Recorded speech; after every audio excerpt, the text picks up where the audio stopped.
On a lovely autumn evening in a peaceful suburban park, something truly extraordinary happened. It all started with some harmless harassment by a few drunk bikers. But it quickly turned into one of the most amazing takedowns in law enforcement history. The notorious Hells Reapers motorcycle gang had thought they'd found an easy target in Memorial Park. But they never expected to encounter the incredible Sergeant Sarah Mitchell, a decorated Army veteran. Intelligence veteran who taught them the difference between terrorizing civilians and facing a trained operative. This is the story of how one soldier transformed a routine evening run into a military precision operation that brought down a criminal empire. It's a story that shows us that sometimes the deadliest weapon isn't the one you can see. It's the tactical mind that turns your I'd love to know where you're watching from today.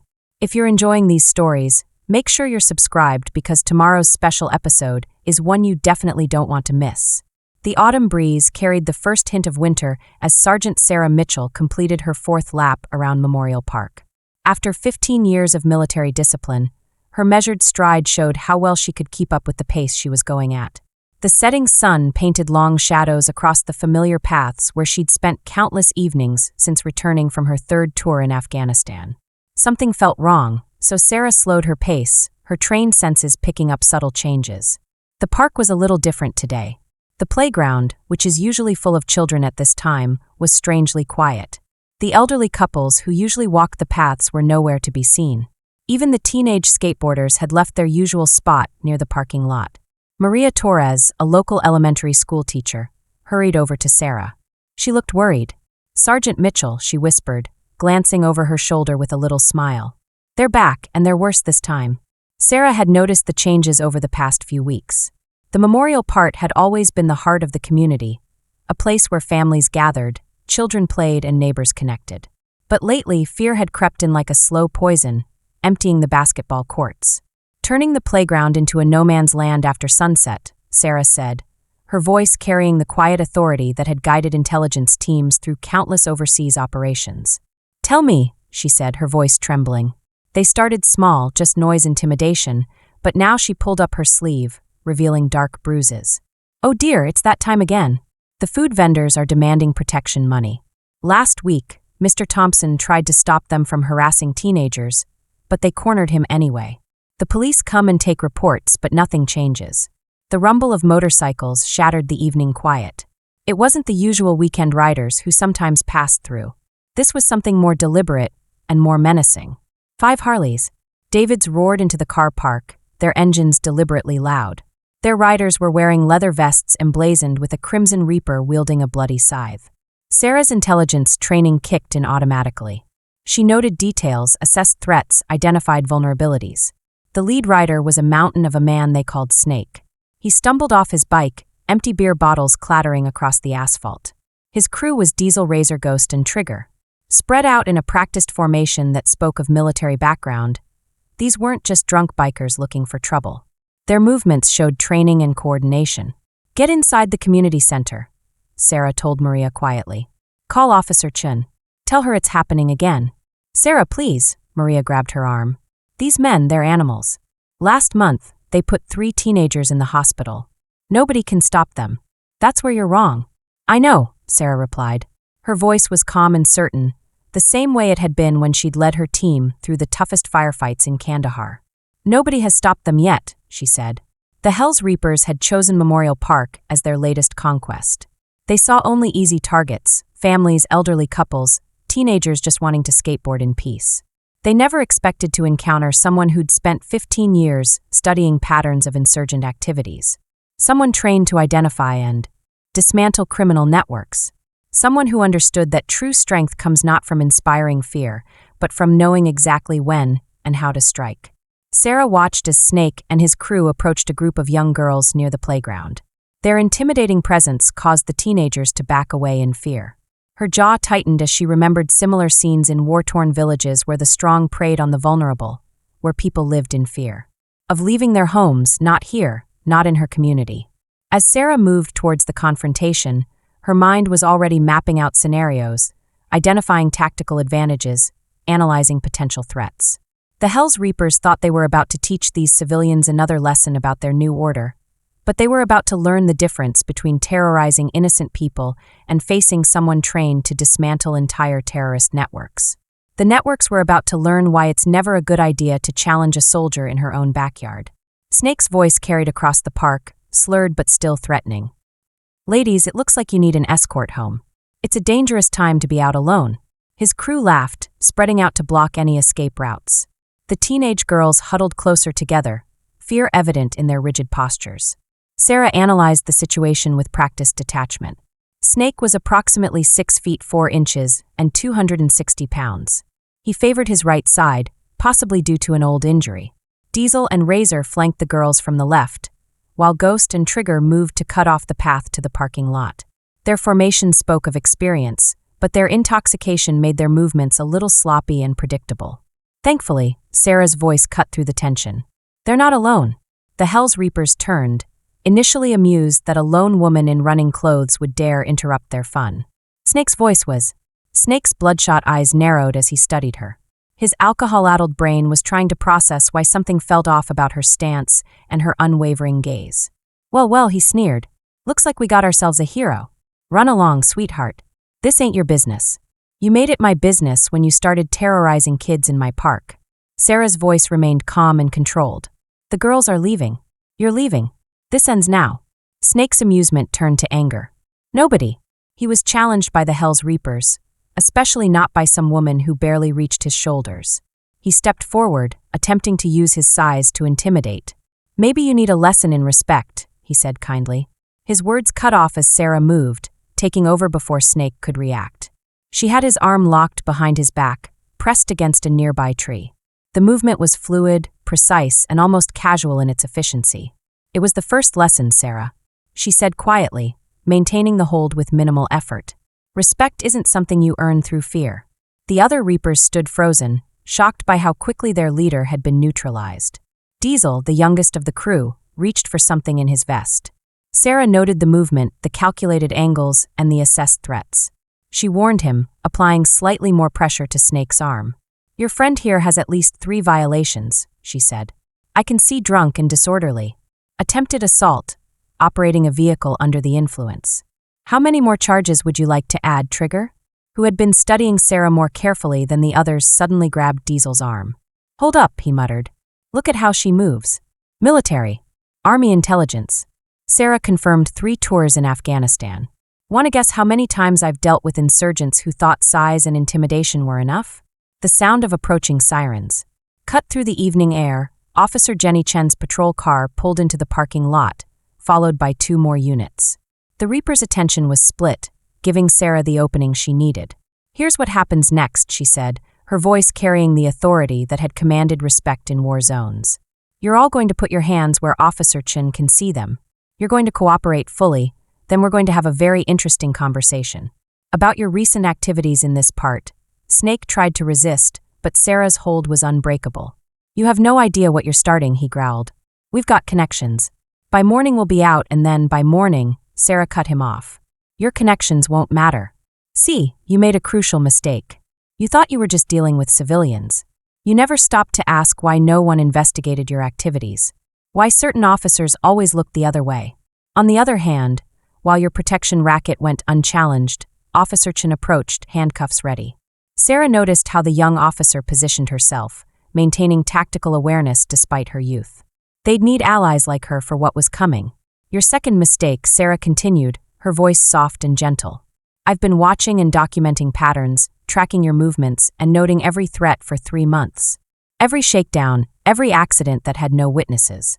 Military intelligence isn't just about combat, it's about understanding enemy operations, identifying vulnerabilities, and knowing exactly when to strike." The other Reapers were being cuffed, and now their bravado was crumbling as they realized how completely they'd misread the situation. Sarah watched as Officer Chen searched Snake, noting how the young cop's hands never trembled despite. The bikers continued threats. "Your biggest mistake," Sarah moved closer, her voice low enough that only Snake could hear. "Thinking that fear was your greatest weapon, you never understood that real power comes from protecting others, not terrorizing them. Now you're about to learn just how powerful a community can be when it stops being afraid. Telling and preparing this story took us a lot of time, so if you are enjoying it, please subscribe to our channel. It means a lot to us. Now back to the story. As the Hells Reapers were led to waiting patrol cars, Sarah noticed movement in the growing crowd of onlookers. People were emerging. From their homes, from the community center, from behind the carefully maintained hedges where they'd hidden from the gang's presence. She saw hope replacing fear in their eyes, courage replacing resignation. Maria approached, tears streaming down her face. "Sarah, they'll be back. They always come back." "No, Maria, they won't. This isn't just about today's arrest. It's about exposing everything, their operations, their connections, their entire network. By targeting this park, we've taken the first step in dismantling their whole organization." Her phone buzzed with a text from her FBI contact, Detective Rodriguez. They were meeting at 2000 hours. She needed to see what they'd found on their leader. Sarah smiled, her eyes crinkling at the corners. The Hells Reapers thought they were untouchable, protected by corruption and fear. They never realized they'd been under surveillance by someone trained to see patterns others couldn't.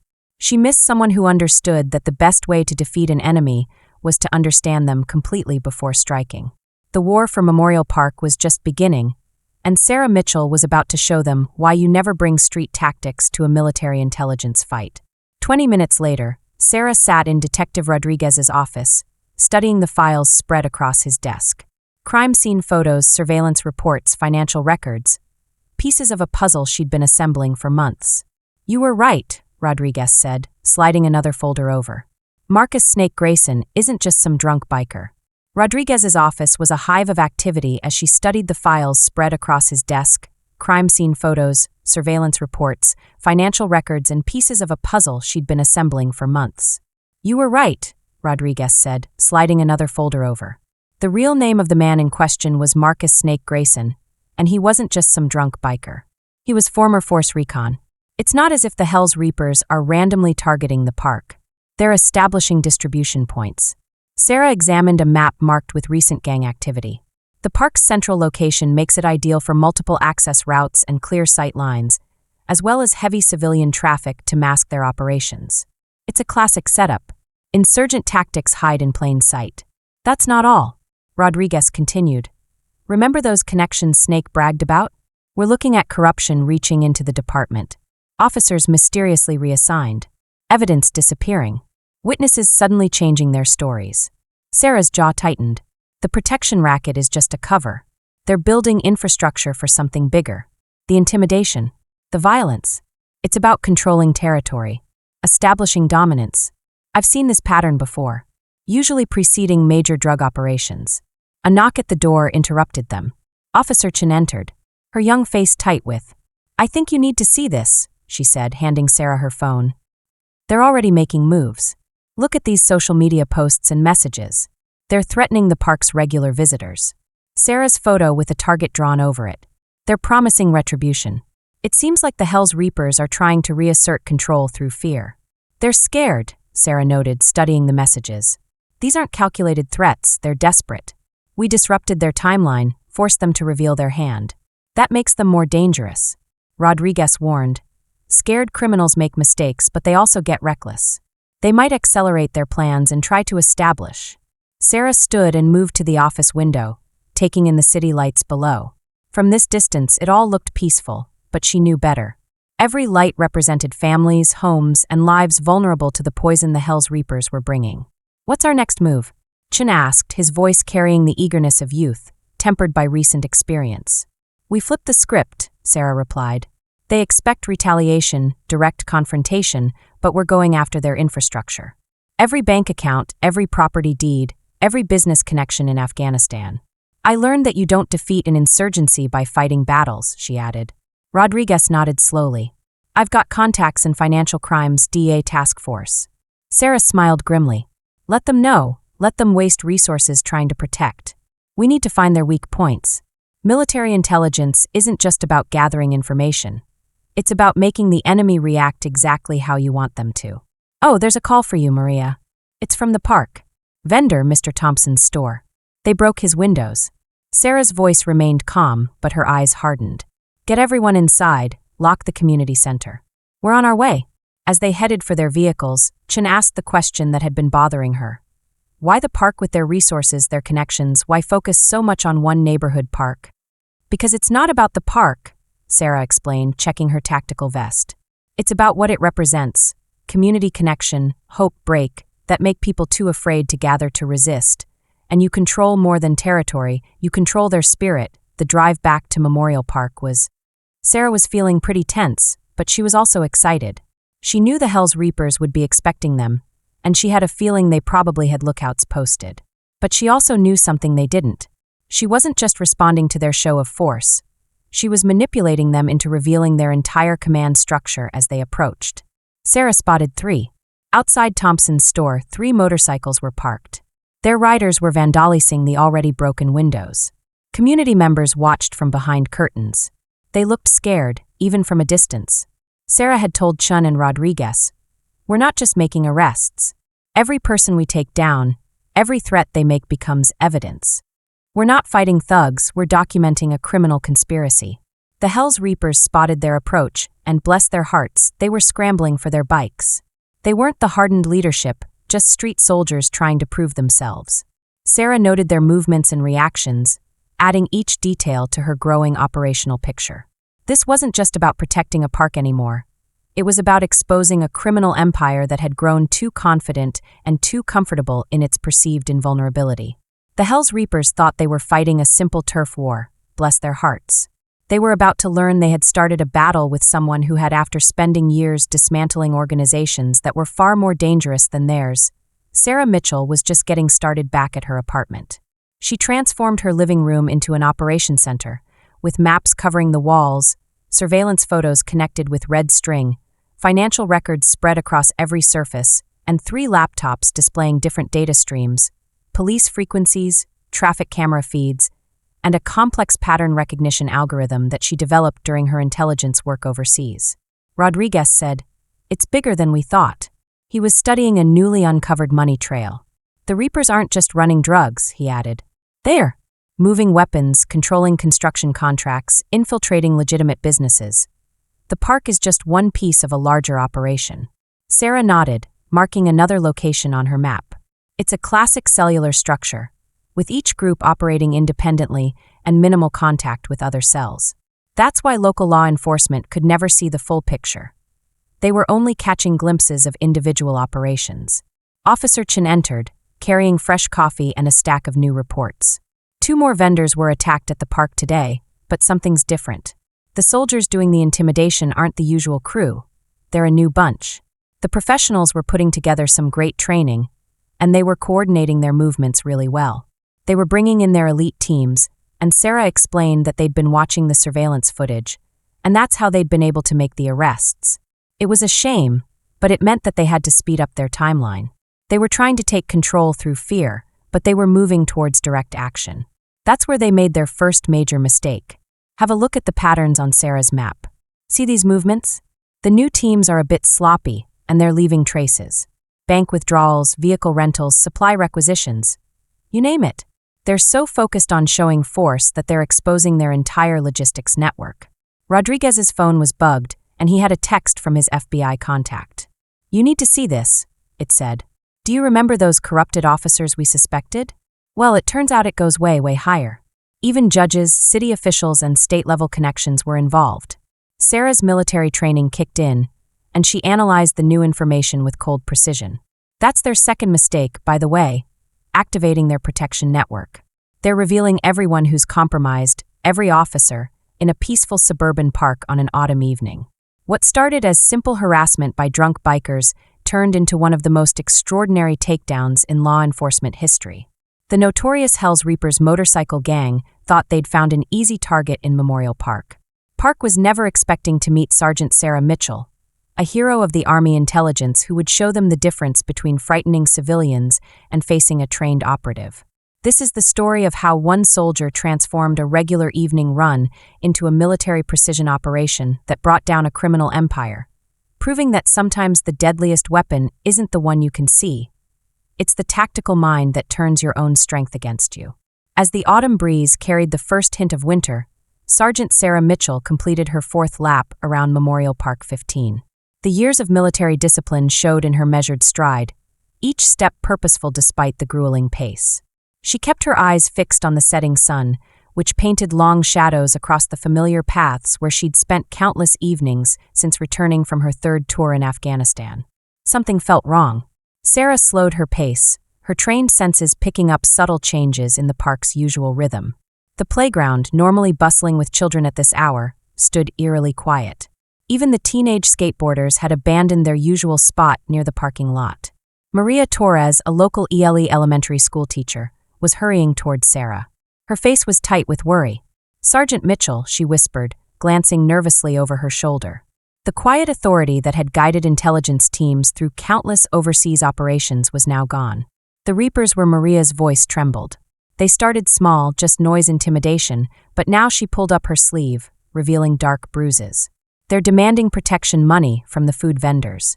Last week, they cornered Mr. Thompson when he tried to stop them from harassing teenagers.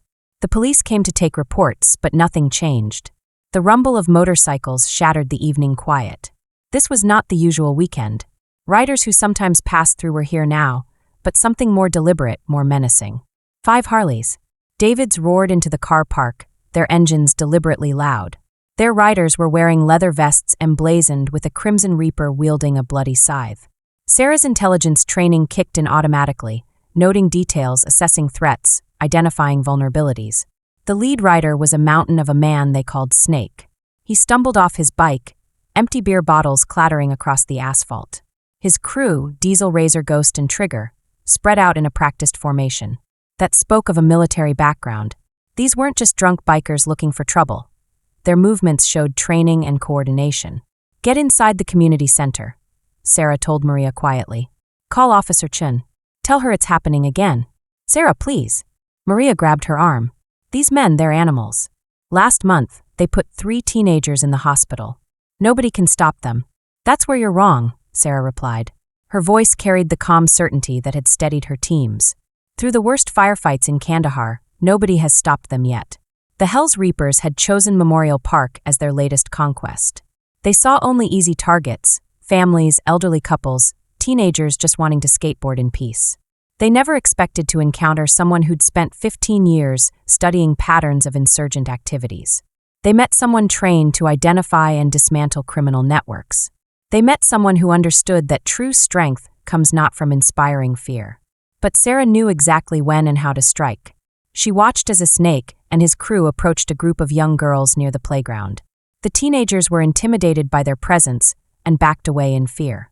Sarah's jaw tightened as she remembered similar scenes in war-torn villages where the strong took advantage of the vulnerable. People lived in fear of leaving their homes. But not here, not in her community. As Sarah moved toward the confrontation, her mind was already mapping out a plan. They were thinking about all kinds of scenarios, looking for any tactical advantages, and analyzing potential threats. The Hells Reapers thought they were about to teach these civilians another lesson about their new order. But it turned out that they were about to learn the difference between terrorizing innocent people and facing someone trained to dismantle entire terrorist networks. They were about to learn why you never challenge a soldier in her own backyard. Snake's voice carried across the park, slurred but threatening. "Oh, it looks like you could do with an escort home. It's a dangerous time to be out alone." His crew laughed, spreading out to block any escape routes. The teenage girls huddled closer together, fear evident in their rigid postures. Sarah analyzed the situation with a practiced eye. She noticed that Snake, who weighs approximately 260 pounds, favored his right side, possibly due to an old injury. Diesel and Razor flanked the girls from the left, while Ghost and Trigger moved to cut off the path to the parking lot. Their formation spoke volumes. Despite their inebriation, they were still quite predictable in their movements.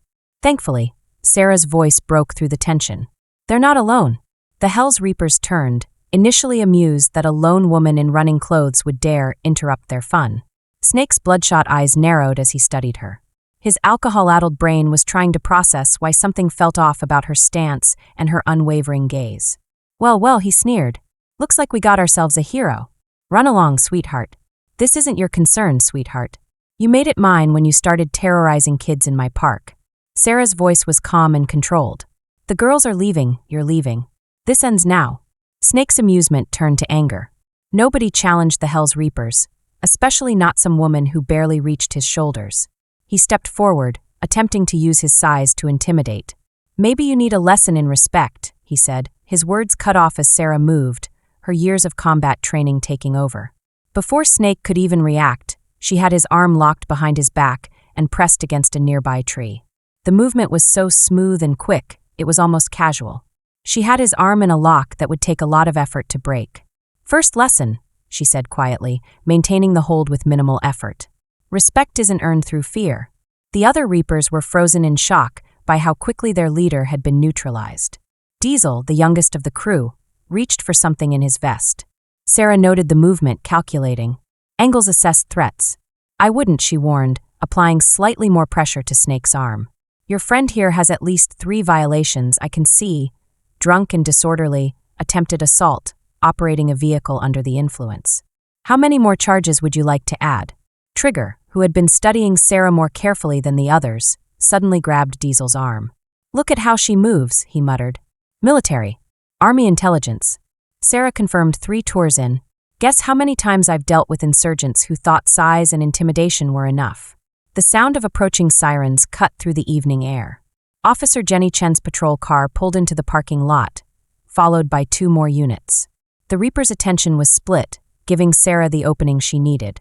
Here's what happens next, she said, her voice carrying the authority that had commanded respect in war zones.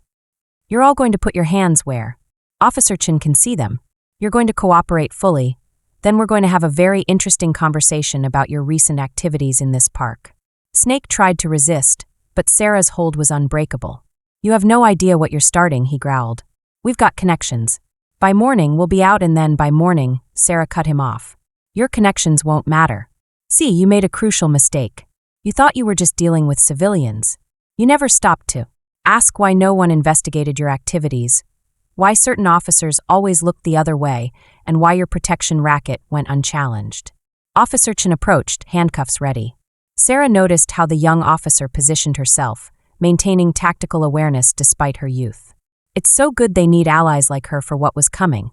Your second mistake, Sarah continued as Chen secured Snake. Snake was assuming I was just out for an evening run. Run for 3 months I've been watching and documenting. Patterns tracking your movements, every threat, every shakedown, every accident that mysteriously had no witnesses. Military intelligence isn't just about combat. It's about understanding enemy operations, identifying vulnerabilities, and knowing exactly when to strike. The other Reapers were being cuffed. Now their bravado was crumbling as they realized how completely they'd misread the situation. Sarah watched as Officer Chen searched Snake, noting how the young cop's hands never. Despite the bikers' continued threats, you trembled, my dear. Your biggest mistake was thinking that fear was your greatest weapon. You never understood that real power comes from protecting others, not terrorizing them. Now you're about to learn just how powerful a community can be when it stops being afraid. As the Hell's Reapers were led to waiting patrol cars, Sarah noticed movement in the growing crowd of onlookers. People were emerging from their homes, from the community center, from behind the carefully maintained hedges where they'd hidden from the gang's presence. Sarah saw hope replacing fear in their eyes, courage replacing resignation. People were coming out of their homes, the community center, and even behind the carefully maintained hedges where they'd hidden from the gang's presence. She could see hope replacing fear in their eyes and courage replacing resignation. Maria approached, tears streaming down her face. Sarah, they'll be back. They always come back, she said. No, Maria, they won't, Sarah replied, watching as the patrol cars pulled away. This isn't just about today's arrest. This is about exposing everything, their operations, their connections, their entire network. By targeting this park, we've gained the upper hand. The whole organization. Her phone buzzed with a text from her FBI contact, Detective Rodriguez. They were meeting at 20. You need to see what we found on their leader. Sarah smiled, her eyes twinkling. Oh, Reapers. They thought they were untouchable, protected by corruption and fear. They never realized they'd been under surveillance by someone trained to see patterns others missed. Someone who understood that the best way to defeat an enemy was to understand them completely before striking.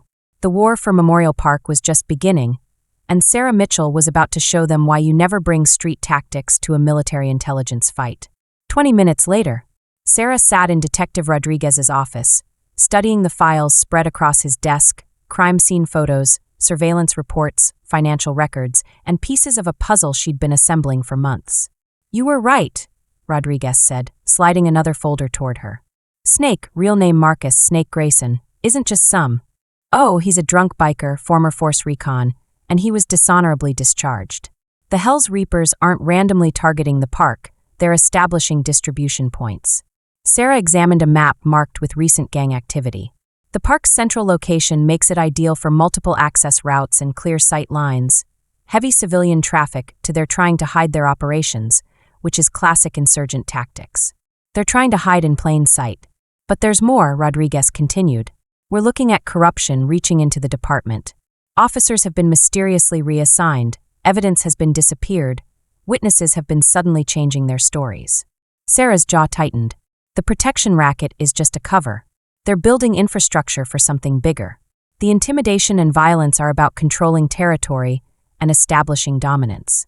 I've seen this pattern before. It usually precedes major drug operations. A knock at the door interrupted them. Officer Chen entered. Her young face was tight with concern. You need to see this, she said, handing Sarah her phone. They're already making moves. Look at these social media posts and threats against the park's regular visitors. And there's even a photo of you with a target drawn over it. They're threatening retribution. It's so sad. They're trying to control people through fear. Sarah noted, looking at the messages. These aren't calculated threats, they're desperate. We disrupted their timeline and forced them to reveal their hand, which makes them more dangerous. Rodriguez warned us that scared criminals make mistakes, but they also get reckless. They might accelerate. Their plans are to establish dominance through extreme violence. Sarah stood, moving to the office window. The city lights sparkled below. From this distance, it looked peaceful, but she knew better. Every light represented families, homes, and lives vulnerable to the poison the Hells Reapers were bringing. What's our next move? Chen asked her. She could hear the eagerness in his voice, tempered by recent experience. We flipped the script, Sarah replied. They expect retaliation and direct confrontation, but we're going to go after their infrastructure. Every bank account, every property deed, every business connection in Afghanistan. I learned that you don't defeat an insurgency by fighting battles. Insurgency by fighting battles, you defeat it by cutting off its support system. Rodriguez nodded slowly. I've got contacts in financial crimes, DEA task force, but Sarah, these guys, they've got people inside the department. The moment we start digging, they'll know. Let them know, let them waste. They're trying to protect their assets while we identify their weak points. Military intelligence isn't just about gathering information. It's about making the enemy react exactly how you want them to. Her phone buzzed again. It was Maria calling from the park. Park, Sarah, she said. They're here, not the leaders but their soldiers. Oh my, they're marking territory and threatening vendors at Mr. Thompson's store. The poor man, his windows were broken. Sarah's voice remained calm but her eyes hardened. Get everyone inside and lock the community center. We're on our way. Chen asked the question that had been bothering her. Why the park with their resources and connections? Why focus so much on one neighborhood park? Because it's not about the park, Sarah explained. She checked her tactical vest. It's about what it represents, community connection, hope, and the ability to break that and make people too afraid to gather to resist. You control more than territory. You control their spirit. The drive back to Memorial Park was a bit tense, but that was to be expected. Sarah knew the Hells Reapers would be expecting them, probably had lookouts posted, but she also knew something they didn't.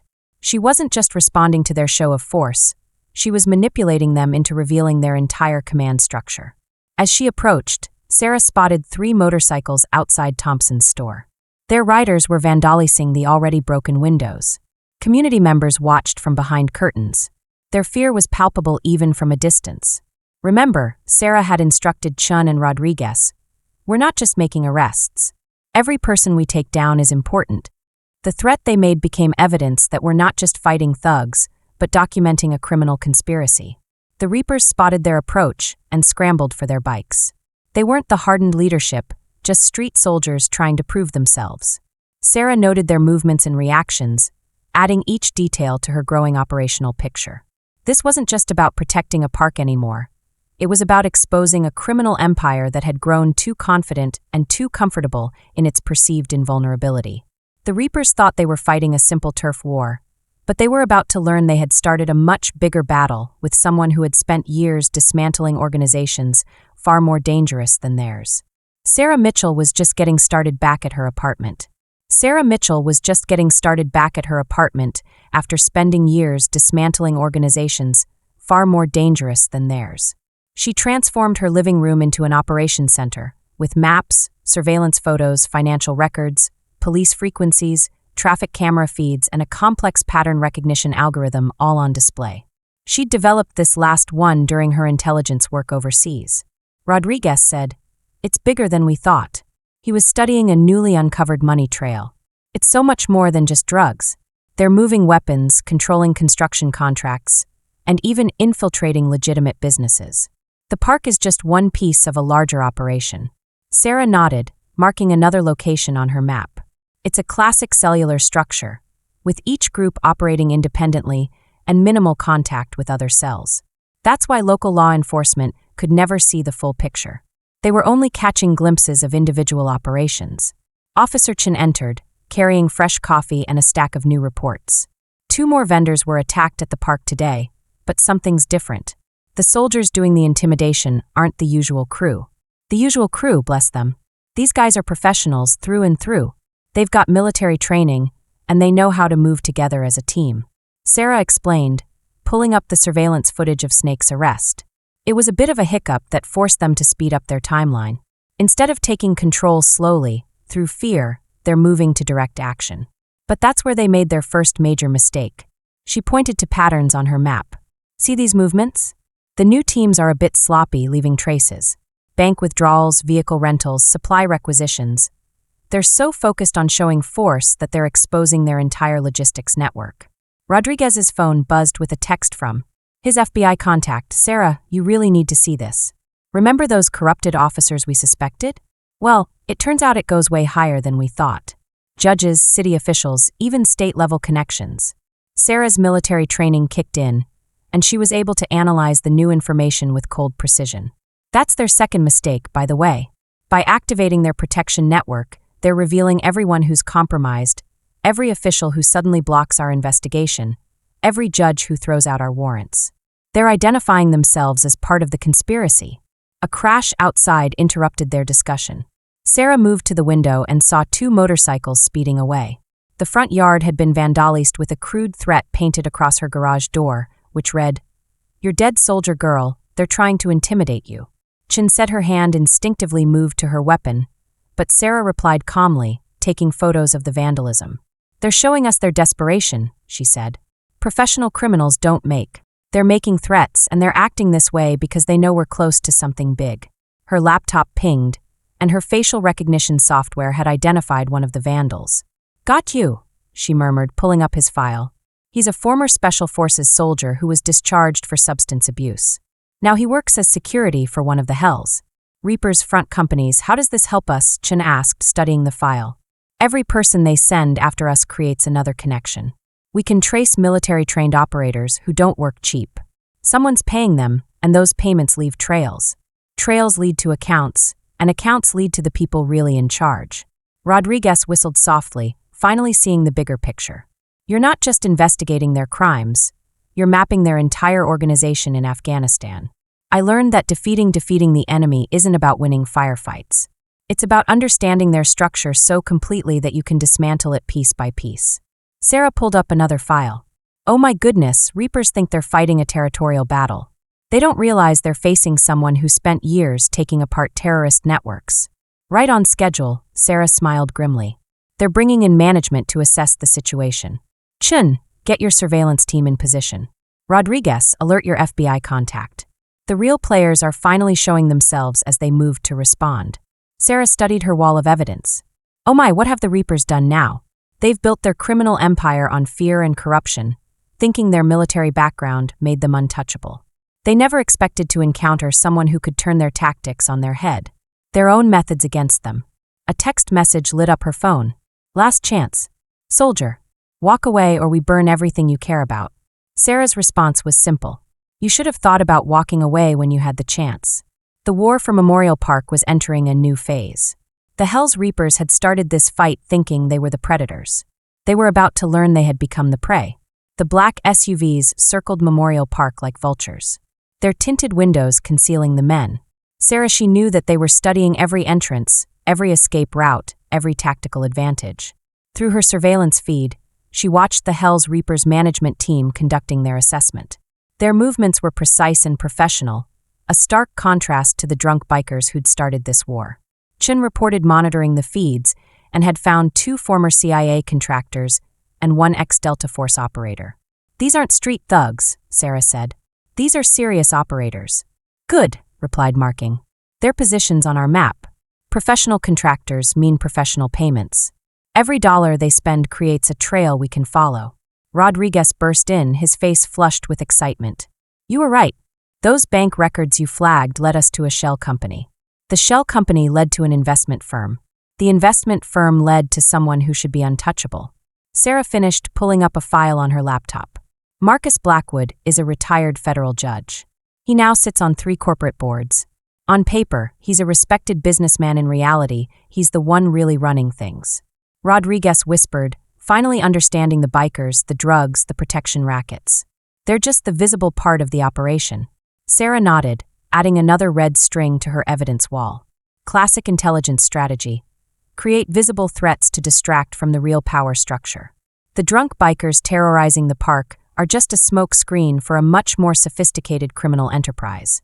Her phone buzzed. Another text from an unknown number. "You're doing great, soldier. Let's chat. What's your price?" "They're trying to buy you off." Chen read the message and said, "That means you've got them scared." "No," Sarah corrected. "It means they still don't understand what they're dealing with. They think everyone has a price because they've never encountered someone fighting for something money can't buy." The Reapers were forming teams and setting up routes and posts. They were preparing for a siege. They were transforming the park into a forward operating base. Sarah explained, recognizing military tactics she'd seen overseas. She said they were converting public spaces into defensible positions, establishing lines of sight, controlling civilian movement patterns. "How could we stop them?" Chen asked, watching helplessly as families were intimidated away from their neighborhood park. "We don't." Sarah smiled grimly. "We let them build their fortress, every camera they install, every patrol route they establish, every piece of equipment they bring in. It all becomes evidence. They think they're securing their territory, but they're actually documenting their own criminal enterprise." Rodriguez's phone rang. It was his FBI contact again. "Sarah, remember those offshore accounts you traced? They don't just lead to Blackwood. We're seeing connections to politicians, prosecutors, even federal agents. This is bigger than we thought." "I agree," Sarah replied calmly. "It's exactly as big as I expected. Criminal empires this sophisticated don't exist without high-level protection." U.S. Chen observed nervously. "Let them watch," Sarah said, moving another marker on her map while they're focused on us. "Our surveillance teams are identifying their safe houses, tracking their shipments, and documenting their entire operation. In intelligence work, sometimes the best way to gather information is to let the enemy think they're in control." Her laptop pinged another face match from the park surveillance well. Well, she murmured, studying the image. "Look who just joined the party. James Morrison. Former NSA cybersecurity expert, now working as a consultant for one of Blackwood's companies." "Why would they bring in someone like that?" Chen asked, because they finally realize what they're up against. Sarah explained that they thought this was a simple turf war. But now they understand they're facing someone who knows how to dismantle entire networks. They're bringing in their best people, trying to protect their operation. Won't that make them more dangerous? Rodriguez worried it makes them more. Sarah smiled. Professional operators like us follow established protocols, which become patterns. Patterns can be analyzed, predicted, and exploited. Her phone buzzed with another message from Maria. They're setting up some kind of command center in the old community building. There'll be heavy equipment, satellite dishes, and armed guards. They think they're establishing a stronghold, but they're actually putting all their resources into one place. They're centralizing their operation, but it'll be a while before they're ready to take on the world. Their evidence was all in one place. The war for Memorial Park was evolving. What started as drunk bikers terrorizing civilians had exposed a criminal empire that had operated in shadows for years. The Reapers thought that bringing in professional operators would protect them, but they were about to learn why military intelligence was more dangerous than any weapon. And Sarah Mitchell was just getting started. Night fell over Memorial Park, but the darkness brought no peace. Floodlights mounted by the Hell's Reapers security teams cast harsh shadows across once peaceful paths. Armed patrols moved in practiced formations while surveillance equipment scanned for threats. The park had become a military outpost, its transformation as complete as it was disturbing. Sarah watched through her tactical FDEids as James Morrison, the former NSA expert, directed the installation of sophisticated monitoring equipment. They're establishing a surveillance network, she explained to Chun and Rodriguez. End thermal cameras, signal interceptors, motion sensors. Can they detect our surveillance? Chun asked, looking worried. He was concerned about their own observation posts. That's exactly what I wanted, Sarah replied calmly. Rodriguez looked confused. You wanted them to find our cameras in intelligence work. Sometimes you have to let the enemy think they've won. Sarah explained, pulling up new data streams on her laptop. While they're focused on finding and disabling our obvious surveillance, they don't notice the secondary systems weave. Hidden throughout the park, her phone buzzed with another message from Marcus Blackwood. Impressive setup. You had. Shame about those cameras. Ready to discuss terms. Sarah's response was carefully considered. Cameras are replaceable. Evidence isn't what evidence. Morrison's voice crackled through their compromised communication channel. We've scrubbed every system. Encrypted every file. You've got nothing. James Morrison. Sarah spoke into her comm unit, knowing they were listening. Former NSA. Specialized in cyber counterintelligence. Discharged after. It seems there are some suspected ties to foreign actors who are now working as a security consultant while managing digital operations for several offshore accounts linked to criminal enterprises. I'm sorry to say that this means we have to remain silent. But how did you find out the same way I did about Operation Black Swan? Sarah continued, the same way I know about the connections to federal Judge Marcus Blackwood, the offshore accounts, the compromised officials. You're very good at digital security, James, but I spent 15 years tracking people who thought they could hide behind encryption. Chun and I watched in amazement as panic spread through the Hells Reapers command center. Through their feeds, I could see Morrison frantically checking systems, trying to trace the leak. They still don't understand. Sarah explained that they think this is about surveillance and counter-surveillance. They don't realize that every move they make, every piece of equipment they install, every encrypted message they send becomes evidence of a criminal conspiracy. Rodriguez's phone lit up with urgent news. Sarah Blackwood's making moves and has been activated. His entire network is on high alert. Judge is issuing emergency orders. Police units are being reassigned. Bank records are being sealed right on schedule. Sarah smiled. When criminals feel trapped, they reach out to their protection network. Every official who suddenly takes action against us is identified as part of the conspiracy through their surveillance. They watched as more vehicles arrived at the park. Not just bikers, but suited men carrying briefcases, technical experts with sophisticated equipment, even uniformed officers who'd chosen the wrong side. On the bright side, they're pooling their resources. Chun observed that they're making their final mistake. Sarah corrected, saying that by bringing everyone together, they're creating a single target. Every corrupt official, every compromised cop, every criminal operator in one place. Her laptop pinged with recognition, identifying the new arrivals. Each match added another thread to her evidence wall, another connection in the criminal network she'd spent months mapping. Sarah Rodriguez said quietly, "These people don't just break laws, they make them. They control judges, politicians, law enforcement. How do we fight that kind of power?" "The same way I fought insurgents who controlled entire regions," Sarah replied, studying her tactical displays. "You don't attack their strength, you expose their vulnerabilities. Every person they bring in to protect them actually makes them weaker. Every resource they deploy creates another point of failure." Her phone buzzed again. Morrison was trying a different approach. "You were military intelligence, you understand how this works. Name your price. Everyone has one." Sarah's response: "It was simple, that's why you'll lose. You think everything has a price, but you never understood that some things are worth more than money." Through their feeds, they watched the Hells Reapers transforming Memorial Park into a fortress. Security teams established perimeters, technical experts set up electronic countermeasures, and corrupted officials arrived to provide their protection. They thought they were creating an impregnable defense, but they didn't realize they were walking into a trap. 3 months in the making, the war for Memorial Park was... The battle was reaching its climax. The Hells Reapers had gathered their full strength, thinking they could overwhelm any opposition through sheer force. They were about to learn why military intelligence operators were more dangerous than any army. Sarah Mitchell was ready to spring her trap. Dawn broke over Memorial Park revealing the full extent of its transformation. Security checkpoints controlled every entrance. Armed guards patrolled established routes, and sophisticated surveillance equipment scanned for threats the Hell's Reapers had created. Their fortress, but in doing so, they'd sealed their own fate. Satellite uplink is active, Morrison reported through their monitored channel. We've got full-spectrum coverage, signal intercept, thermal imaging. Nothing moves in this park without us seeing it. Sarah watched through her own feeds as the former NSA expert coordinated his technical teams. That's $3 million in equipment they've installed. She noted to Rodriguez, all paid for through traceable accounts. How does that help us? Chun asked, monitoring police frequencies. They've got better. They're thinking like soldiers, using more technology and manpower, and even hiring half the department. They're fortifying positions, establishing fields of fire, controlling access points. But this isn't a military operation, it's a criminal enterprise. Every defensive measure they take creates evidence we can use. Her phone lit up with a message from Blackwood. Impressive operation you're running, but it ends today. Last chance to walk away. Sarah's response was calculated. You should see the operation. I'm not showing you the message, but I'm sure you'll understand why. Through their surveillance, they watched as panic spread through the Hell's Reapers command center.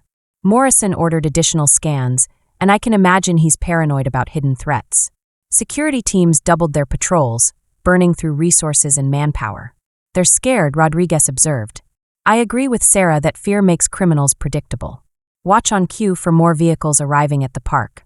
Not just security teams, but financial advisors, lawyers, and even politicians are coming to assess. The situation was pretty intense. Each new arrival was photographed, identified, and added to Sarah's growing evidence wall. Chin said, I don't understand. Why would they risk exposing themselves like this? They think they're untouchable. Sarah explained, criminals who've operated with impunity for years don't know how to handle real opposition. They're used to solving problems with money or violence. When that doesn't work, they panic. Her laptop pinged, and facial recognition identified another arrival, Senator William Harrison. Sarah noted, head of. The State Security Committee recently approved contracts worth millions to companies linked to the Hell's Reapers. Rodriguez whistled softly. This goes higher than we thought, he said. No, it goes exactly as high as I expected. Criminal empires don't survive without political protection, he continued. But by coming here personally, the senator just gave us documentary evidence of his connection to a criminal organization through their feeds. They watched Morrison's technical team sweeping the park for surveillance devices. They found and disabled them. Dozens of cameras, listening devices, and tracking systems, all deliberately planted by Sarah's team. They think they're winning, bless them. Sarah explained that every device they find convinces them they're in control. They don't realize that the real surveillance isn't electronic. What do you mean? Chan asked. Sarah pulled up another data stream, hundreds of photographs, videos, and written statements from park residents. While they're focused on technology, the community has been documenting everything. Every threat, every bribe, every illegal operation. Morrison can disable, but he can't erase the evidence we've been gathering for months. Cameras, but he can't erase the evidence we've been gathering for months. Her phone buzzed. Morrison, you've found our backup systems. That's a nice try, but it's over, James, Sarah replied. You still don't understand what you're really fighting. This isn't about surveillance or countermeasures. Surveillance is about something you can't hack, can't bribe, and can't intimidate. It's about something you can't get away with. And that's what we're here to expose, Morrison. We've got the evidence. We've got the witnesses. Computer systems are different, though. You can't just delete their evidence through their surveillance. They watched the impact of her words. Morrison frantically ordered more scans while Blackwood gathered his advisors for urgent consultations. Reapers had spent millions fortifying their position, but they'd overlooked the most basic element of intelligence gathering: human sources. Sarah Rodriguez said quietly, they'll try to silence witnesses, destroy evidence, and eliminate anyone who can testify. That's exactly what I'm counting on. Sarah smiled grimly. She knew that witness intimidation is a federal crime, and that every threat they make and every attempt at coercion just adds to their case. Her laptop pinged again, and she saw that there were more facial recognition matches and more connections added to her evidence wall. It was so interesting to see how things were developing. The Hell's Reapers had transformed Memorial Park into a fortress, thinking they were creating an impregnable defense. In fact, they'd created the perfect stage for their own exposure. The war for Memorial Park was approaching its climax, and it was so exciting to watch the criminals gather their strength, thinking they were going to try to beat any opposition using technology and force. They were about to learn why the most dangerous weapon and intelligence work wasn't surveillance equipment or firepower. It was the truth, and Sarah Mitchell was about to reveal everything. Night fell over Memorial Park, transforming the once peaceful space into a maze of shadows and harsh floodlights. Sarah watched the Hell's Reaper fortress through thermal imaging. Dozens of heat signatures moved in coordinated patterns. Security teams were patrolling their cells. The area has been declared a restricted zone, and technical experts are monitoring their surveillance systems. There are also some officials coming and going from the command center they've set up in the old community building at the north entrance. Rance Chin has just reported through their secure channel that 3 SUVs with diplomatic plates are arriving. It looks like we've got some international players on the scene now. Sarah is adjusting her surveillance feed to focus on the new arrivals, cartel representatives. She's noticed some patterns in their security detail. It seems that Hell's Reapers aren't just running local operations. They're part of a global network. Rodriguez burst in, his face grave. "Sarah, we've got problems," he said. "Judge Harris has just signed emergency orders freezing our investigation. The FBI is being pressured to back off, and Internal Affairs is suddenly investigating Chun right on schedule." Sarah replied calmly, adding new markers to her tactical display. "They're activating every asset they have, calling in every favor, trying to bury this before it explodes." Her phone buzzed again. It was Morrison. He said, "Your surveillance is compromised. The investigation has been shut down, and your police contacts are being neutralized. I'm sorry to say that it seems you can't win, Sarah. You just proved that you're monitoring police communications and interfering with federal investigations. I'm sure you didn't mean to, but it's clear that you're abusing judicial authority. Thank you for the evidence." Through their feeds, we saw Morrison's reaction in the command center. The former NSA expert slammed his fist in frustration.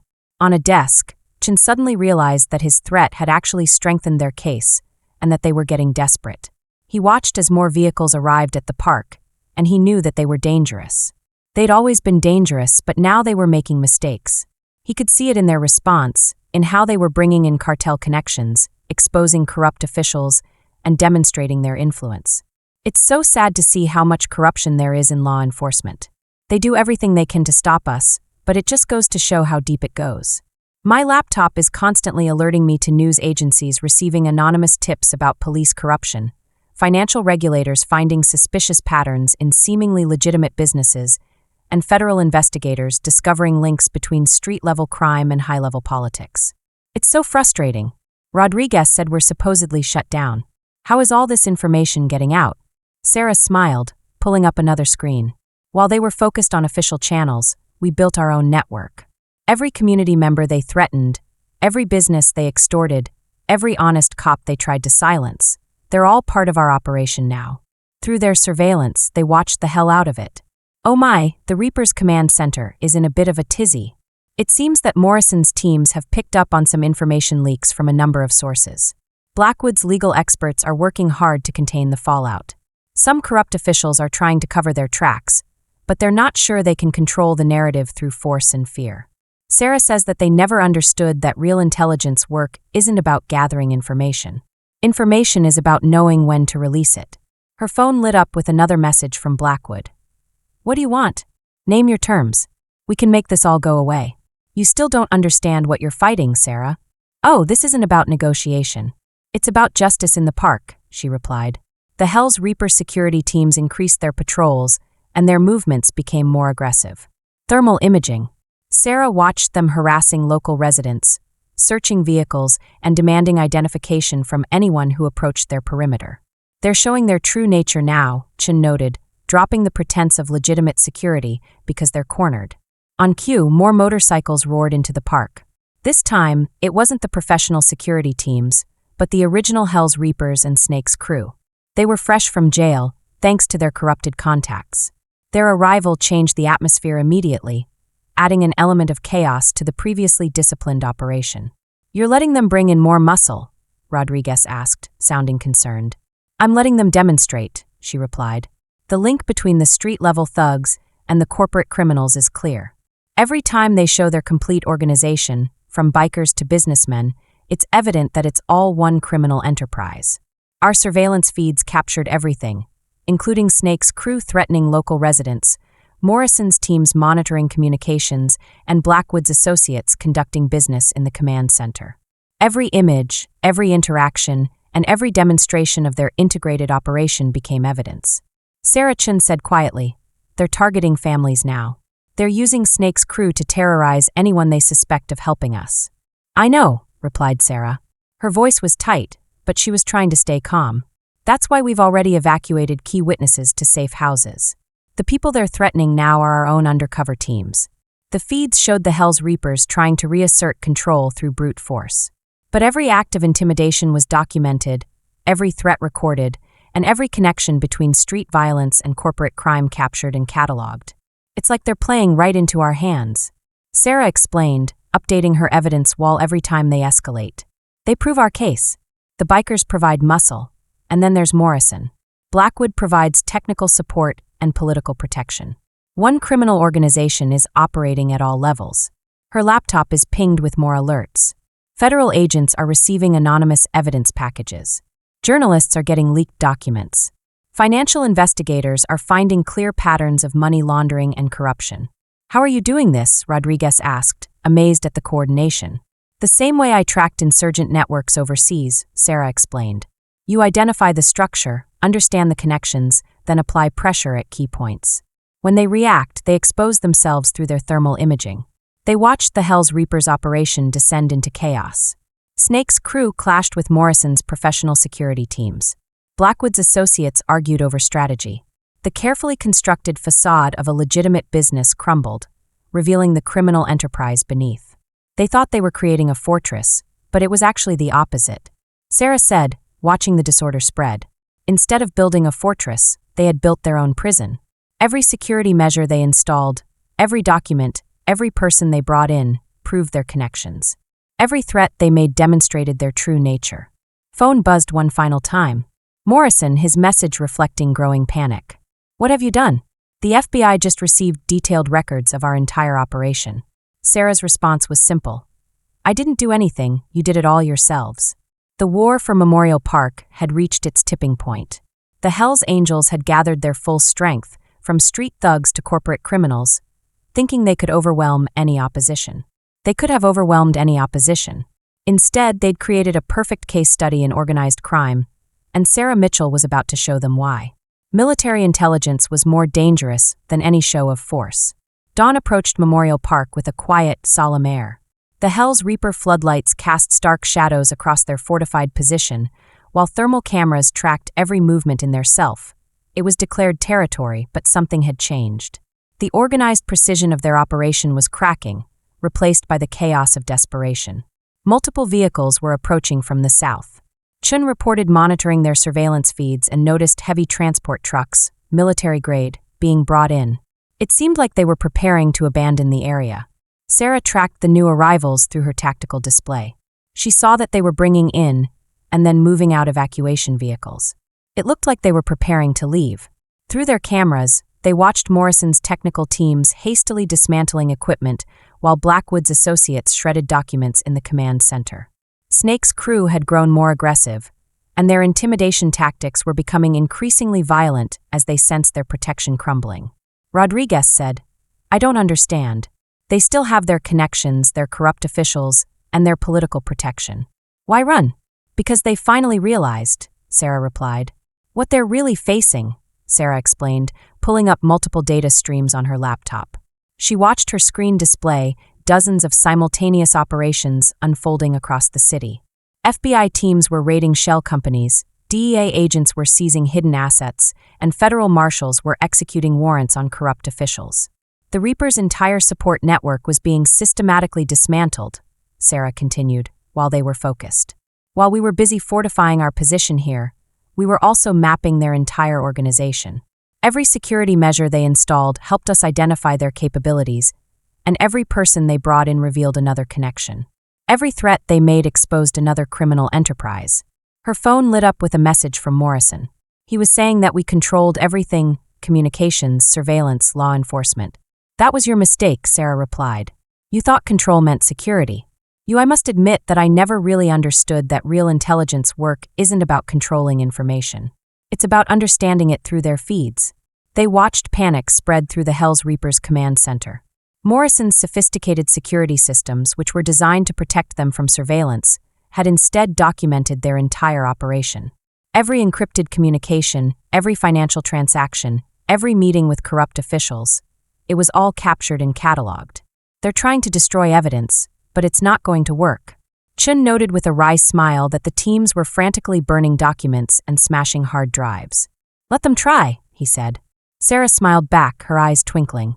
Oh, they're in a spot, aren't they? She replied. Everything they're destroying has already been backed up, verified, and distributed to multiple federal agencies. Their attempts to hide evidence just prove consciousness of guilt. Rodriguez's phone buzzed urgently. Oh, my FBI contact has breaking news, she said. Sarah, it's bigger than we thought. The Hells Reapers aren't just a local operation. They're part of an international criminal network involved in drug cartels, weapons smuggling, and human trafficking. I know, Sarah replied calmly. Why do you think I let them bring in their cartel connections? Every international player they contacted helped us map their global organization. Her tactic display showed more vehicles arriving at the park, not evacuating, but reinforcing. The Hells Reapers were calling in every asset they had, preparing for a last stand in there. Chun was really worried, watching those heavily armed men taking defensive positions. But Sarah was quick to correct him. She said they were going to fail because they'd forgotten the most basic rule of survival. Never let your enemy choose the battlefield. They'd been watching them through their surveillance. Snake's crew were busy setting up barricades while Morrison's teams were hard at work establishing electronic countermeasures. Blackwood himself had arrived on the scene, coordinating with attorneys and corrupt officials in a desperate attempt to contain the situation. This is it, Sarah announced, activating her secure communication channel. All teams execute Operation Daybreak. Out of nowhere, the park lighting system failed, plunging the Hells Reapers' fortress into darkness. Their backup generators kicked in, but those too went dark just seconds later. Morrison's sophisticated surveillance equipment, which depended on the power grid, became useless. What's happening? Chun asked, watching chaos spread through enemy ranks. We're not just fighting criminals, Sarah explained. We're dismantling an infrastructure. Every system they installed, every security measure they implemented. We learned to control them all. Her phone lit up with desperate messages from Morrison. How are you doing this? Our systems are failing because you built your fortress on our battlefield. Sarah replied, every power line you tapped, every communication channel you used, every security system you installed. We let you build it all on infrastructure we already controlled through night vision feeds. They watched the Hells Angels operation collapse into chaos without their technology, without their surveillance, without their coordinated communications. They were just criminals hiding in a dark park. Sarah Rodriguez said quietly, they still have weapons, manpower, they could hurt a lot of people. Sarah replied confidently, they won't because they're about to learn the difference between controlling territory and understanding it. To life, not the Hells Reaper security lights, but powerful illumination from every surrounding building. The park, which the criminals had tried so hard to fortify, had become a brilliantly lit stage, exposing their entire operation to the world. You see, Sarah explained, watching their enemies' confusion while they were focusing on their sophisticated security systems, we were building something much simpler but far more effective. A community defense network. Every business they threatened, every resident they terrorized, every honest cop they tried to corrupt, they're all part of our operation now. Her laptop displayed feeds from hundreds of cameras, not military-grade surveillance equipment. Grade surveillance equipment, ordinary security cameras from surrounding buildings, dashboard cams from parked cars, even smartphones held by watchful residents. The Hells Reapers had built a fortress, but Sarah had turned the entire neighborhood into a surveillance system. This was never about fighting them on their terms, Sarah said, watching federal tactical teams moving into position. It was about showing they thought that real strength came from weapons, technology, or corruption. But it doesn't. It comes from people standing together against those who would rule through fear. The war from Memorial Park was reaching its final phase. The Hells Reapers had gathered their full strength from street thugs to corporate criminals. They thought they could overcome any opposition through force and fear. But they were about to learn why.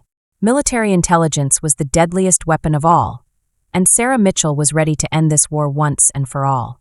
The morning light revealed the true extent of the Hell's Reapers' desperation. Their sophisticated security perimeter had become a trap, and their fortified position was now a brilliantly illuminated stage, exposing every movement in the command center. There was chaos all around as Morrison's technical teams frantically tried to restore their systems. They tried to restore their systems while the Snake's crew had a bit of a clash with the professional security forces. Federal tactical teams were in position. Rodriguez reported that they were monitoring multiple radio channels. SWAT units were covering all exits. DEA strike forces were standing by and holding their positions. Sarah was in charge through their secure network. She let them demonstrate their full organization one last time. Through their surveillance, they watched the situation was getting pretty intense.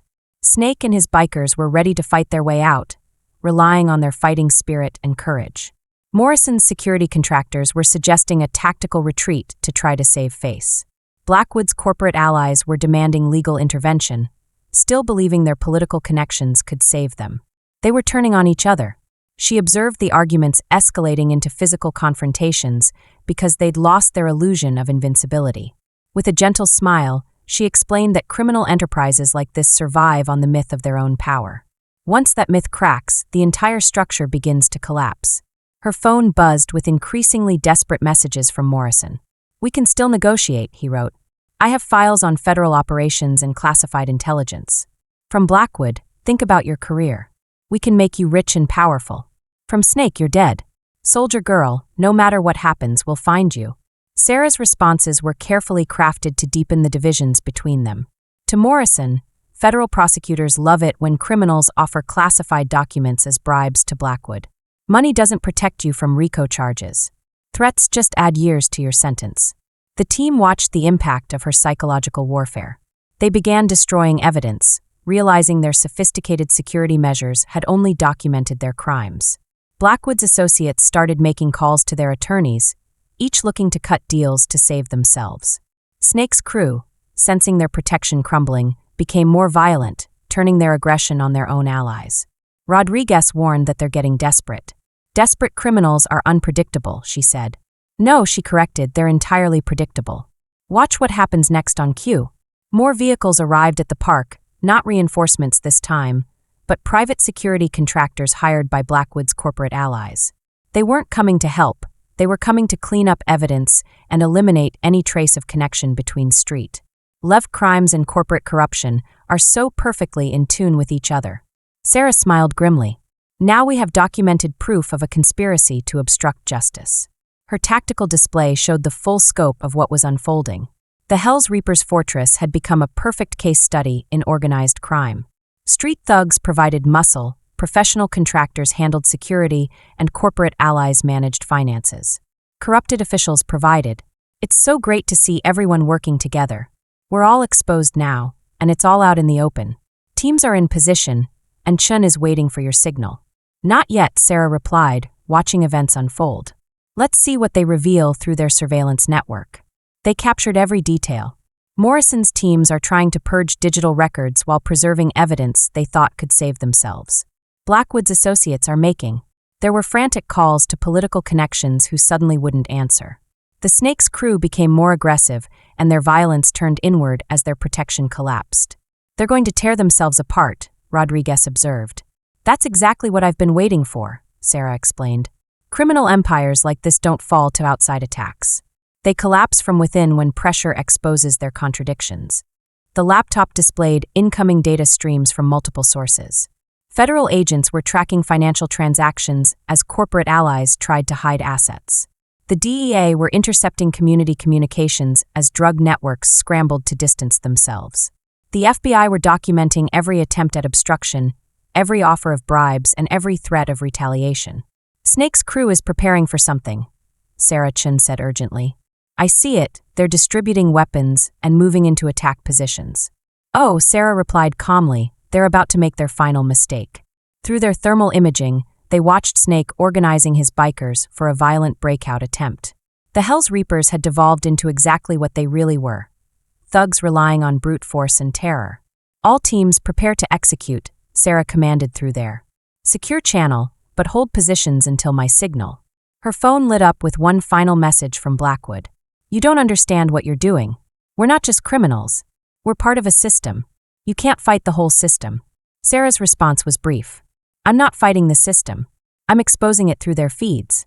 They watched the Hell's Reapers making their final preparations. Snake's crew mounted there, bikes and weapons at the ready. Morrison's teams grabbed whatever equipment they could carry. Blackwood's associates shredded their last documents. "They're going to make a run for it," Rodriguez warned, but Sarah corrected him. Watching multiple pieces fall into place, they realized they were going to provide the final evidence we needed inside the command center. The last pretense of legitimate business had vanished. Corporate executives stood shoulder to shoulder with street thugs, professional security contractors, coordinated with drug dealers. The entire criminal hierarchy was exposed, documented in high definition from multiple angles. "You've built an impressive case," Rodriguez admitted. "But cases can be fought in court, evidence can be challenged, witnesses can disappear. That's why this isn't just about building a case," Sarah explained. "It's about destroying theirs. The very foundation of everything they relied on, every protection they counted on, every illusion of power they maintained. It all ends today." The war for Memorial Park was about to reach its climax. The Hell's Reapers had gathered their full strength, from street criminals to corporate conspirators. They thought they could overcome any opposition through force, money, and corruption. We were about to find out why military intelligence was more dangerous than any weapon they possessed. Sarah Mitchell was ready to spring her final trap. The moment of truth arrived with a roar of motorcycle engines. Snake's crew were weapons ready and had formed a wedge formation at the park's main entrance. Behind them, Morrison security teams had established covering positions. Blackwood's associates quickly got into their armored SUVs. The Hell's Reapers were preparing for a desperate breakout attempt. All teams maintained their positions. Sarah spoke through their secure channel, telling them to go ahead with their plan through their surveillance network. They watched the criminal enterprise reveal its true nature. The sophisticated security operation had devolved. Into raw violence, the corporate facade had crumbled, exposing the brutal reality beneath. Sarah Chun reported urgently that they were going to charge the perimeter. "Snake's crew is armed and desperate." "I know," Sarah replied calmly. "That's exactly what we need them to do." Her critical display showed the full scope of what was unfolding. The Hell's Reapers had abandoned any pretense of it was all perfectly legitimate business. The armed criminals were openly coordinating with the corporate executives. The professional security contractors were protecting the drug shipments. Every level of their organization was now clearly documented, working together. The federal teams were ready. Rodriguez announced that the SWAT units were in position, the tactical response teams were standing by, and they were holding their positions. Sarah commanded, "Wait for my signal." They watched Snake organizing his final charge through their feeds. 30 bikes lined up in attack formation, weapons visible. Their riders were abandoning any attempt to hide their true nature behind them. Morrison's teams established firing positions, while Blackwood himself coordinated with corrupted officials via satellite phone. "They're going to hurt people," Chun worried. Watching the bikers rev their engines, Sarah said, "Oh no, they're going to expose themselves completely." She then saw her phone light up with desperate messages. "Morrison, we still have leverage. Think about the classified information we possess. Blackwood, this is your last chance. Walk away or face consequences. Snake, get ready to die." "Soldier girl." Sarah's responses were precise, designed to push them further. Morrison's classified information is worthless when everyone sees you're just another criminal. Blackwood's right, there are consequences like RICO charges and asset seizure. Snake still thinks like a street thug when he's about to face federal tactical teams through their surveillance. They watched her psychological warfare take effect. Morrison's team frantically, data was transmitted to offshore servers, unknowingly using channels that Sarah's team had previously compromised. Blackwood's associates made their final attempts to contact political protectors, who had already abandoned them. Snake's crew, sensing their vulnerability, became more aggressive. "This is it," Rodriguez warned, as the bike's engines roared louder. "They're making their move." "Perfect." Sarah smiled grimly. "All teams, get ready to go. Operation Thunderstrike is about to begin." They watched the Hell's Reaper operation reach its breaking point through their thermal imaging. Snake raised his arm, ready to signal the charge. Morrison's teams took their final firing positions. Blackwood's vehicles lined up for escape. Suddenly, brilliant lights. The scene was illuminated with blazing light from every direction, far more powerful than the Hell's Reaper's own security lighting. It wasn't just the surrounding buildings that were lit up, but also dozens of concealed positions. Sarah's team had prepared for this moment, and their efforts were rewarded as the entire park was illuminated like daylight, capturing every detail in high definition. As the snake's voice carried across their monitoring system, his riders were momentarily, "Even though you can't see, you still don't understand what you're up against," Sarah's voice replied through their broken communication system. "This isn't about fighting you, it's about showing you what's really going on through their feeds." They watched confusion spread through enemy ranks. The bikers were ready for a fight, but they found themselves frozen in brilliant light. Morrison's teams realized their tactics weren't working. "Oh dear, it looks like our advantage has gone. I think we need to think fast. All federal units, move in. Sarah, you're in charge of local law enforcement. Please maintain the perimeter. Our tactical teams secure the objectives. And please be quick about it." The response was immediate and overwhelming. FBI teams were already on the scene, and they're working hard to secure the area. The SWAT units and DEA strike forces worked together to secure evidence while the federal marshals focused on specific individuals identified through Sarah's intelligence gathering. This was all very difficult for Morrison's team, who had put in place countermeasures and security protocols. Sarah was quick to point out that she had been gathering intelligence, and that everything they had built and installed was there to serve a purpose. "Every single protocol you followed, it all served my purpose." Through their surveillance network, they captured every single moment of the operation. Snake's crew, realizing they were surrounded, divided between those trying to fight and those attempting to surrender. Morrison's professional contractors, seeing the federal response, quickly dropped their weapons. Blackwood's associates, it was so sad to see how quickly things changed. The protection they thought they had was suddenly gone, and they started demanding lawyers. Sarah Rodriguez was amazed to see how quickly things changed. They were all turning on each other, trying to cut deals and offer evidence against everyone else. It was like they'd finally understood their true position. Sarah explained that criminal enterprises like this maintain power through fear and illusion. Once that breaks down, it's hard to regain control. Her interest was piqued.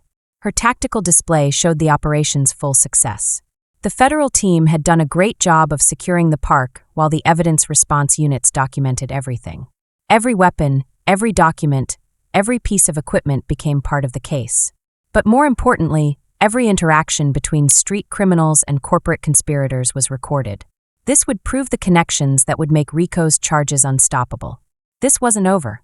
Blackwood's voice carried across their monitoring system.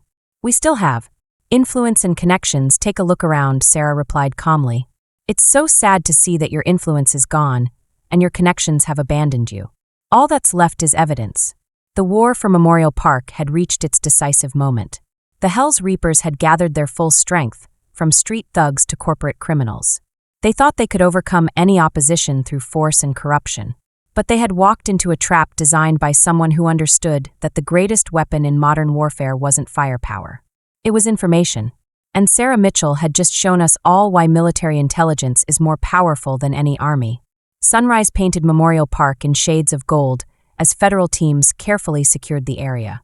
The Hell's Reapers' sophisticated fortress had become a massive crime scene with evidence response units documenting every detail of their operation. Snake and his crew were sitting handcuffed in rows. Their attempted breakout had lasted less than 2 minutes against a coordinated federal response team. Final count, Rodriguez. It was reported that he was checking his tablet, and it was great to see that 43 arrests had been made. This included Snake's entire crew, Morrison's security team, and Blackwood's corporate allies. On top of that, 17 corrupt officials had been identified and over $30 million in assets had been seized. Sarah watched through their surveillance network as the full scope of their victory unfolded. It was so inspiring to see the DEA teams cataloging drug shipments hidden in the park's maintenance buildings. The FBI cyber units had secured Morrison's sophisticated equipment and were already extracting data about international criminal connections. The federal marshals were there too, always. Some judges and police officials arrived thinking they could protect their criminal allies. They're still trying to make deals, bless their hearts. Chun noted monitoring police frequencies. Everyone's offering evidence against everyone else because they finally understand their situation. Sarah explained that criminal empires maintain power through shared interests. Once that breaks, it's every person for themselves. Her tactical display showed multiple operations continuing across the city. FBI teams were raiding shell companies identified. Thanks to Morrison's encrypted data, DEA agents have been able to seize properties linked to Blackwood's money laundering. Federal prosecutors are also preparing indictments against officials who have been exposed by their own attempts at intervention. Sarah Rodriguez said quietly, "Some of these people are really powerful. They have resources and connections that we don't even know about." Sarah corrected herself, pulling up new data on her laptop. They had resources and connections, but everything they built was based on shadows and fear. Watch what happens when you bring. Thanks to their feeds, they were able to see what was going on. It was heartbreaking to watch the Hell's Reaper organization crumble. Even the street soldiers turned on their leaders. They were quick to offer detailed testimony about criminal operations. Even the professional contractors saw no profit in loyalty. They provided technical data about their security systems. Even the corporate allies facing RICO charges raced to make deals. This is bigger than we imagined. Chin reported that they were looking at evidence of international drug routes, weapons smuggling, and human trafficking. It wasn't just a park they were controlling, it was a hub for global criminal operations. "I know," Sarah replied calmly, "that's exactly why I let them fortify their position here. Every security measure they installed, every system they implemented, every operation they coordinated, it all provided evidence of their larger enterprise." Her phone lit up with messages from multiple agencies. The FBI were celebrating. It was the biggest organized crime bust in state history. The DEA had mapped international trafficking networks and exposed them, all thanks to this operation. Federal prosecutors were building cases that would dismantle criminal enterprises across 3 continents. But then, there was the park. Morrison's voice crackled through their monitoring system for one last time. All that sophisticated equipment, the surveillance systems, the security protocols. "That's exactly what we needed, Sarah. You thought you were building a fortress, but you created the perfect case study in organized crime. Every camera you installed recorded evidence, every communication you encrypted provided proof, and every security measure you implemented demonstrated your criminal enterprise through their surveillance." They watched the final pieces of the operation fall into place. And the best part is, we've got evidence response teams on the ground, connecting the dots between street crime and corporate corruption. Federal agents are tracking financial trails that will lead to more arrests.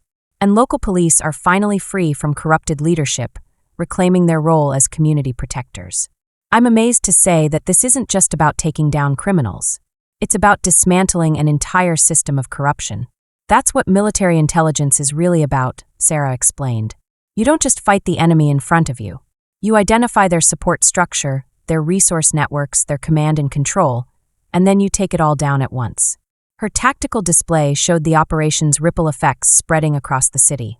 Corrupt officials were resigning rather than face investigation, and criminal enterprises were also affected.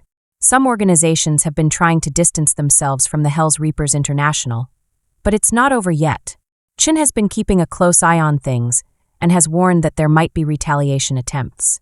Sarah smiled reassuringly and said that she doesn't think there will be, because we're not just arresting criminals, we're also exposing an illusion. It seems that everyone who worked with them is going to be affected. Who protected them? Everyone who feared them. They all see the truth now through their feeds.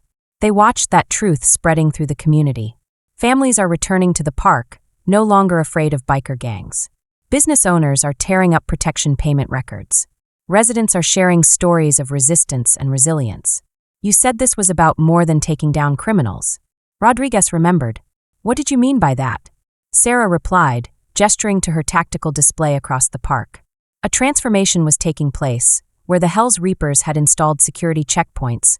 Community members had set up welcome stations where Morrison's teams had mounted surveillance cameras.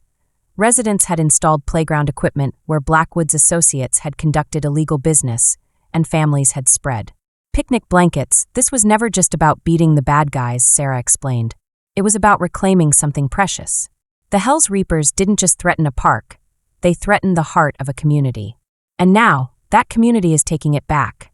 Her phone buzzed with one final message from Maria, who had first alerted her to the Hells Reaper presence. The children are playing in the park. Again, Sarah, it's so wonderful to hear that, for the first time in months, the children are not afraid. The war for Memorial Park has reached its conclusion, and it's so inspiring to see that the Hells Reapers have fallen to something more powerful than any weapon.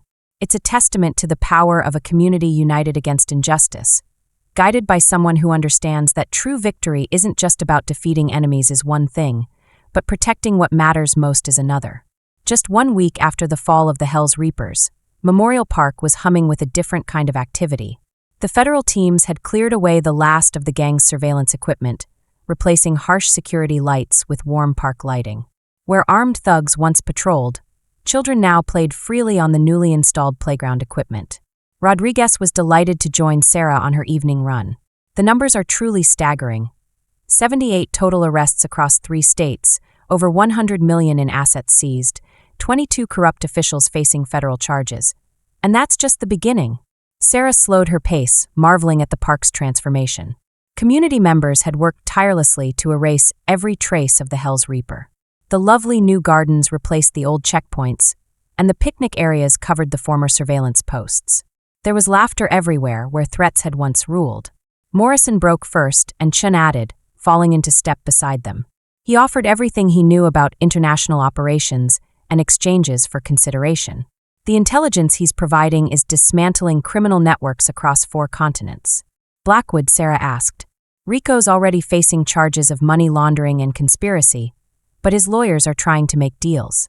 The federal prosecutors have too much evidence, though, and they're dismantling his entire corporate empire piece by piece.